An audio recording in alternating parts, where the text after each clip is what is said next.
I'm going to see if I can speak about what I'm going to call practical spirituality, which in my direct experience has been something extremely useful that for me has cut through so much of the paraphernalia of the spiritual industry. I have a good experience of this. I live in the Sacred Valley of Peru, one of those hubs like, I don't know, Glastonbury or Bali, Dharamsala in India, Glastonbury in the UK, but a concentration of spiritually orientated people.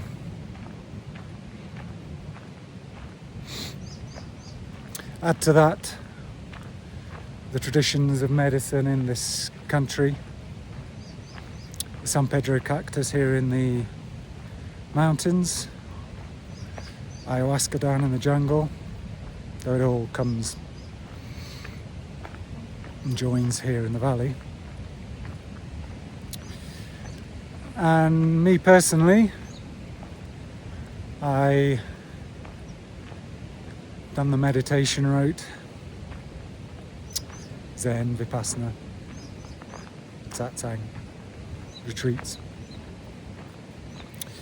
Before that, many years in what some would call the pinnacle of the psychological dimension, an uncommonly large amount of psychoanalysis to get me precisely nowhere. Because I was trying to get somewhere. And for the last 10 years, training as a curandero in ayahuasca in the Shipibo tradition. So I know this world extremely well.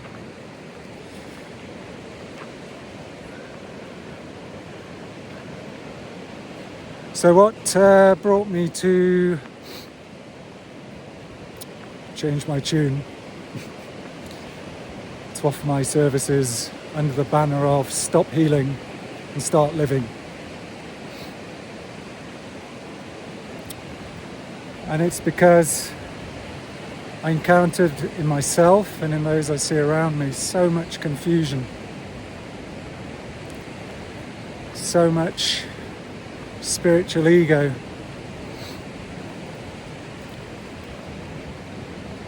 competition, just thousands of people trying to be good.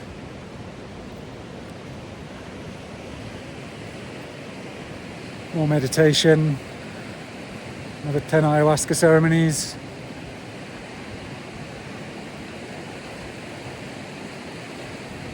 Akashic records, astrology.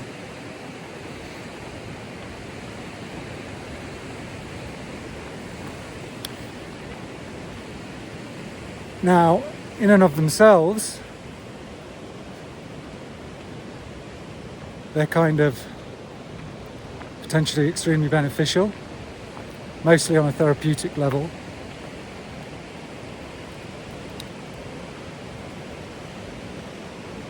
But it depends on why you're doing them. This comes down to identity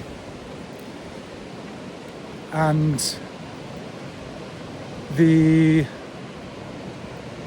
supremacy of the person. But while the basis for any of one's search is the personal identity,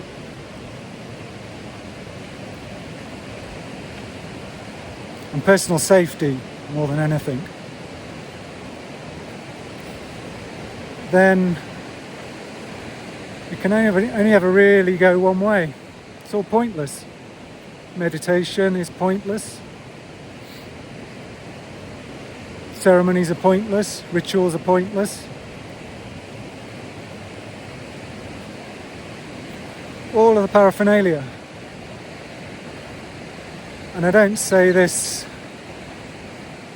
to say they're not useful. I just think we can all cut to the chase if we're really self-honest. And if we're ready, because I meditated for years, always subtly or not so subtly, trying to get something. Can I find peace?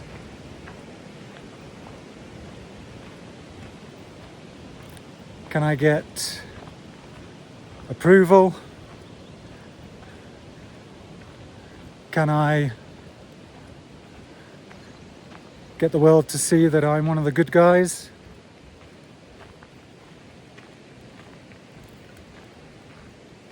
But it's all just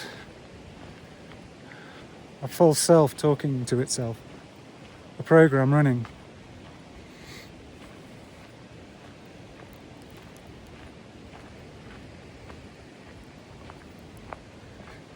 So it's meditating to do something, to get something.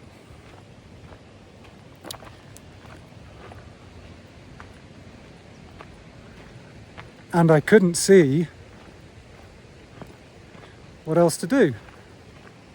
It's kind of a trap. Even though I'm not in that anymore, there's not really anything I could say to my former self or to anyone still seeking, using that example as a modality. You could apply it to anything else.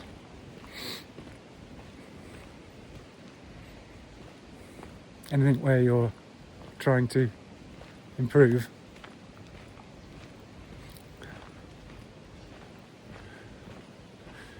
I couldn't see the spell I was under until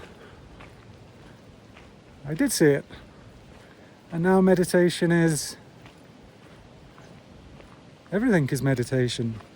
It's not an activity, it's life, it's being. And that requires nothing. It requires no effort, requires no improvement. So I suppose you could say that it's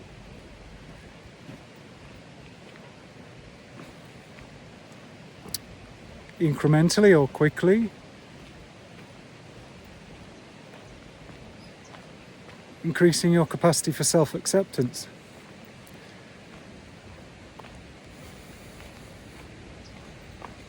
Because before all definitions, you're perfect. Not you, the ego. Not the you, Solomon. Not the you, your name. It's your felt sense of being. No labels, nothing.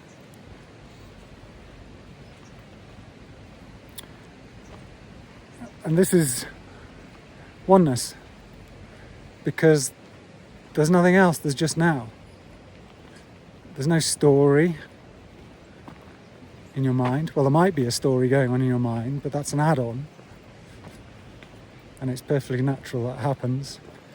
And it can happen simultaneously. You can be in your being,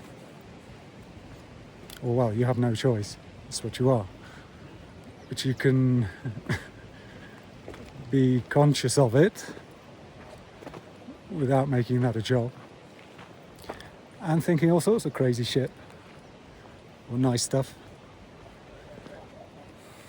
But it's all additional to what you are. And you're all of it. You are the experience, not the character. You're experiencing the character. And when that penny drops, there's nothing to be afraid of. How can you be afraid of any event if it's all you?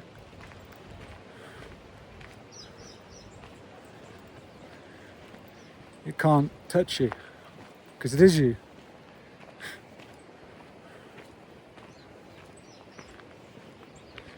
You are manifesting the aggressor appearing in your experience. if that's what's happening.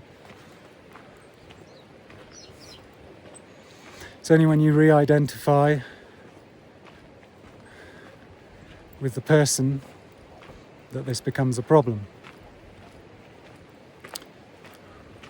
And it's not a one and done deal. Even after awakening, if there is really such a thing, it's just another label. You could say that it's trust, just a basic fundamental knowing, conviction. There's all sorts of invitations by the mind back into dualistic thinking, and that's fine as well, because we are human. This is the great play we've gifted ourselves as the one reality.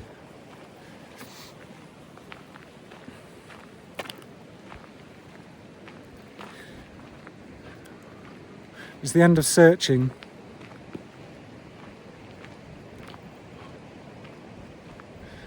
Not entirely. Well, searching may come back, the searching energy, but there's a knowing that it's just an excursion into suffering, and it will pass. And there's nothing really to do. Or if there's anything to do, it's simply to enjoy life, because this is all there is. So it doesn't really make sense to do anything you don't enjoy.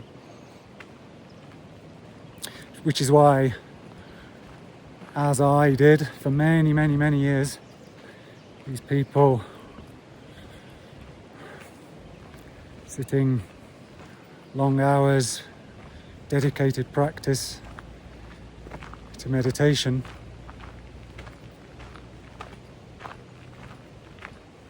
or drinking ayahuasca, or whatever, doing yoga, when it comes from the place of this gets me somewhere, then it's the person becoming. And that's fine as far as it goes, but it's totally limited, because it's not true. No one's becoming anything. It's just your life and your attempt to find peace. So what I'm suggesting is finding peace right here, right now. Just seeing it. It's here. It's available. And it anchors more and more in your body the more you just do what you love. You don't owe anybody else anything. It's fruitless to try and use techniques, even if the Buddha said to do it. I don't really think he did. But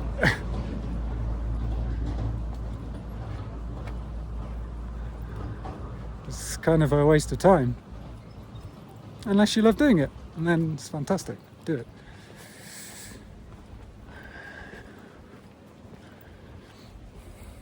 Since it's all now, then you could say an awakening is the beginning of a capacity to truly see outside of your thoughts, to question. This is what self-inquiry is, so often misapplied, but I guess those who are skillful in using this technique, Rupert Spires, Byron Katie's of this world,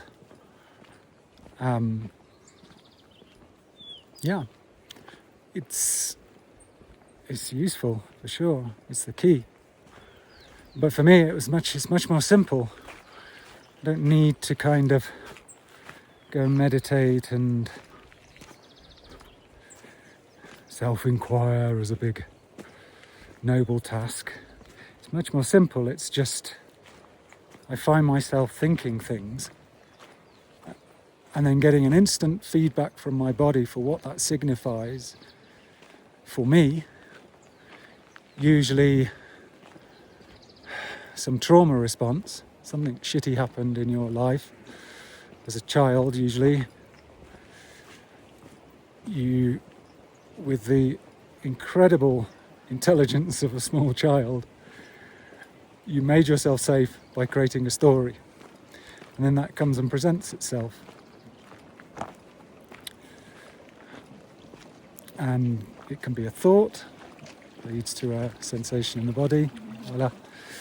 Or it can be a strong sensation in the body that creates a cascade of thoughts. It's all interrelated, but if you can stop for just one moment to listen to what you're saying to yourself, the self-identity that you're insisting is you, understandably, because it's how you protected yourself, but it's not serving you anymore. So it's amazing when you realize that you think just unconsciously, I'm useless, or I can't do this. And then you can't. It's instantaneous. It's not even instantaneous because there's no time. It's just self-reflecting. You know, your reflection, i.e. the world, takes its cue, if you like, from you. And your reflection cannot smile at you unless you smile. And similarly, it will give a nasty reflection or an unwanted and preferred reflection, if that's what you're saying is what's true. This is how the world is created. It's incredible. So, not believing your thoughts isn't the same as correcting your thoughts. That's the mistake everyone makes. And it's just, going back to practical spirituality, it's just not very practical. It doesn't get you anywhere. But when you openly question your thoughts, it's more like, oh, I notice that I'm thinking this. I can't face this person, or I don't know. Like in my case right now, I'm having problems getting my driving license because of bureaucracy in Peru. And I find myself thinking, they're all useless bureaucrats. So they're going to be useless bureaucrats. Now, if I can stop saying that, just recognize that the best way to guarantee not getting what I want is to keep insisting on this reality, then I can at least drop it. It's the first thing. Or just not give it energy. And then if I'm a bit more skillful, I can feel into my body. These people are all doing their best for me. And they can do it. And they want to do it. And in trust, if I really feel that in my body and allow, on a chemical level, the dopamine, the serotonin to kick in and inform my cells, reprogram my body, which is my own reality, pushed outwards, then this starts to become more and more inevitable. Because the universe, it isn't separate to you, but reality is at your service. It's just waiting for your instructions, so you can give it better instructions. So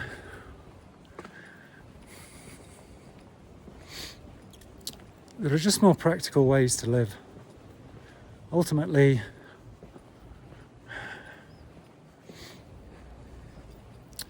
we just want to enjoy ourselves, really. Well, some people are so stuck in victim mentality, they actually get a kick out of it. I think we all do, until we choose not to. But it has its benefits, right? Don't have to take risks, keep comfortable, but as more and more people are, it's come into my field recently, seeing a lot of suffering in the world. Brutal victim mentality. People constructing realities for themselves that are just hideous. Hell realms. And unfortunately, it seems that a lot of them, could even say most of them, don't even realise they're doing it. And yeah, it's a shame. But it's also their path. Anyway.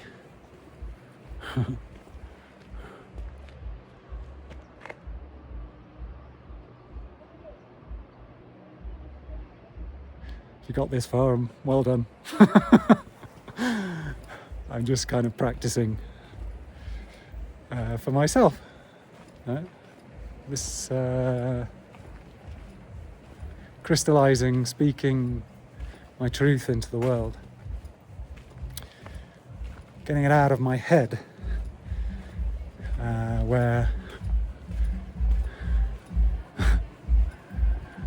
the mind is very powerful and very sneaky, and when you keep things in your head and don't take inspired action to make them reality, or test reality, then they just stay up there in the ether, and yeah, your life doesn't change. Anyway, thanks for watching if you did. I'm offering free introduction calls at the moment to work with me, either in individual sessions or possibly other deeper work. Hi.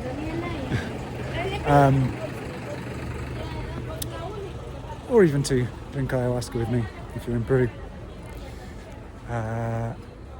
So I'll put a link to my website below, corinmani.com. So if any of this resonates and you're if you're ready to step into a bigger reality, maybe you've done all the spiritual work for years and you feel just right on the cusp, you're done complaining, you're ready to take responsibility and claim your sovereignty, but you just need a little bit of a tweak, a realignment, a reorientation. That's what I did. Invested very heavily in myself in the last several months. As I say, let's call it practical spirituality. Found someone who knew, woken up, was also deeply passionate about making this human mode of experience that we all have into the greatest show on earth, your own personal version of heaven on earth. And yeah, I cannot express how much it changed everything. Some of it little tweaks, some of it deeper, a lot of it challenging, but yeah, I'm grateful to be alive. You only have one life. Okay, have a great day. Ciao ciao from Peru.